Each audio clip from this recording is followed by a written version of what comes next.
এই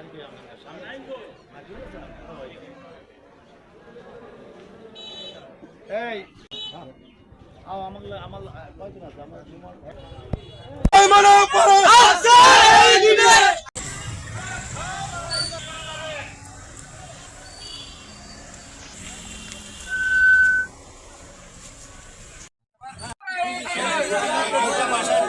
সবাইকে এটা পড়াবেন এবং বলবেন এটা যে 31টা পারবেন। আরে আমি রাষ্ট্রীয় কাঠামো মেরা কেমন আছো? এই দুই ভাই আমার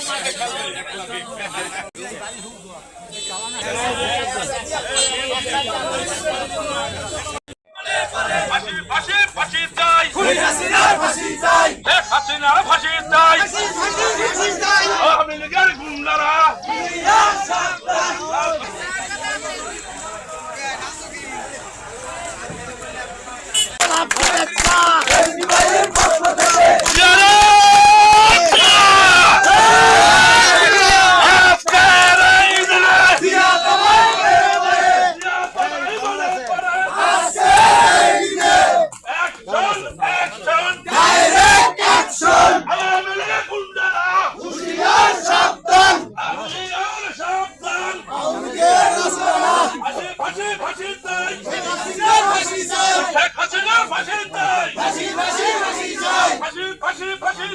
পক্ষ থেকে 31 দফার লিফলেট বিতরণ করলাম এবং জুলাই আগস্ট গণ অভ্যুত্থানের বর্ষপূর্তি উপলক্ষে বিজয় র্যালি করলাম এবং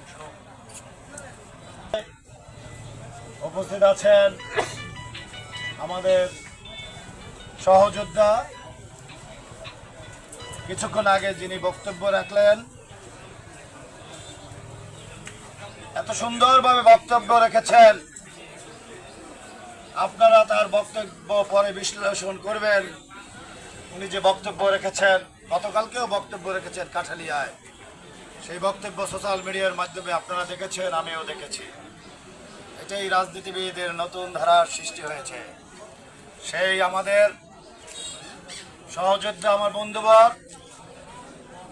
বাংলাদেশের কৃতি সন্তান, আপনাদের এলাকারই ছেলে রোলাবাড়ি, এবং উনি এই 17 বছর ফেসিবাদী আমলে আমাদের এলাকার মানুষের আইনি সহায়তা দিয়ে আসছেন, বিনা টাকা পয়সা না নিয়ে, কোনো সুযোগ সুবিধা না নিয়ে। সেই আমার সহযোদ্ধা বন্ধুরা, আমরা তো রাজনৈতিক বক্তব্য দেই সবসময়। আমাদের এরা যতদিন থেকে রাজনীতি করি, সেই ছাত্রদল, যুবদল, বিএনপি, দীর্ঘদিন থেকে এরা শহীদ রাষ্ট্রপতি জিয়াউর রহমান হাতে করা বাংলাদেশ জাতীয়তাবাদী দল, বাংলাদেশ জাতীয়তাবাদী ছাত্র দল বিভিন্ন জায়গায় নেতৃত্ব দেওয়ার সুযোগ হয়েছিল এবং এখনও বিভিন্ন অবস্থায় আমরা নেতৃত্ব দেওয়ার আমার যে সুযোগটা হয়েছিল, সেখান থেকে আমি যত বক্তৃতা আমরা দিয়েছি, যত রাজনৈতিক ব্যক্তিদের বক্তব্য শুনেছি, আজকে আমি ভিন্ন ধর্মী বক্তব্য শুনলাম